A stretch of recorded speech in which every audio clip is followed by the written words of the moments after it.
মোৰ ছাত্ৰ-ছাত্ৰীসকল আমাৰ ইতিমধ্যে হাফ-ইয়াৰলি পৰীক্ষাৰ ৰুটিন ওলাইছে যিখন district level internal examination committee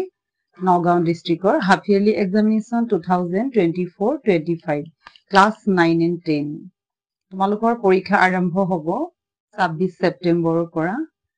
26 September আগবেলা থাকিব মৰ্নিংত তোমালোকৰ 9টাৰ পৰা 12টালৈ হ'ব ক্লাছ 9ৰ থাকিব ইংলিছ আগবেলা আৰু 10ৰ থাকিব 12:30 পৰা 3:30 ক্লাছ 10ৰ ইংলিছ 28 ছেপ্টেম্বৰ আগবেলা ক্লাছ 9ৰ থাকিব জেনাৰেল সায়েন্স আৰু পিছবেলা ক্লাছ 10ৰ জেনাৰেল সায়েন্স 30 ছেপ্টেম্বৰ MIL অৰ্থাৎ মডাৰ্ন ইণ্ডিয়ান লেংগুৱেজ আগবেলা 9ৰ আৰু পিছবেলা 10ৰ বাকি 3rd অক্টোবৰ social science থাকিব আগবেলা 9ৰ আৰু পিছবেলা থাকিব social science class 10ৰ বাকি 5th অক্টোবৰত থাকিব আগবেলা general mathematics আৰু পিছবেলা থাকিব class 10ৰ general mathematics আৰু 7th অক্টোবৰত থাকিব all electives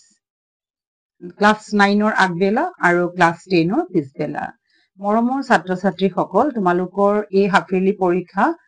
ডিস্ট্ৰিক্ট ওয়াইজ অকনমান ইফাল সিফাল হ'ব পাৰে কিন্তু বৰ্তমান সময়ত নগাঁও ডিস্ট্ৰিক্টৰ এখন তোমালোকৰ পৰীক্ষাৰ ৰুটিন ওলাইছে তোমালোকে নিশ্চয় গম পাইছা যে 9ৰ হ'ব 9টা বজাৰ পৰা 12টা বজালৈ আৰু 9ৰ সদায় মৰ্নিংতে আছে আৰু ক্লাছ 10ৰ ইভিনিং আছে 12:30টাৰ পৰা 3:30টালৈ তোমালোকৰ হাফ-ইয়াৰলি যিখিনি কোৰ্স আছে তোমালোকে খুব ভালকে কৰিবা আৰু ভাবি নাযাবা যে মুখস্থ কৰি যাম বা আমি ভাবা মতে হ'ব তেনেকুৱা নহয় এবাৰ পৰীক্ষাৰ যিখিনি তোমালোকৰ কাৰণে আপডেট তোমালোকে পাই আছা যে কি ধৰণৰ পৰীক্ষা হ'ব কেনেকুৱা প্ৰশ্ন আহিব MCQ কি আহিব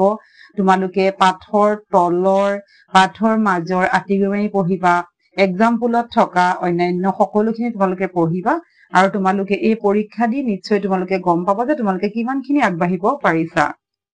গতিকে তোমালোকৰ ভিডিওটো ভাল লাগিলে তোমালোকে লাইকো কৰিবা শেয়াৰ কৰিবা আৰু ইয়াৰ লগে লগে তোমালোকে পৰীক্ষাৰ কাৰণে সাজু হোৱা ধন্যবাদ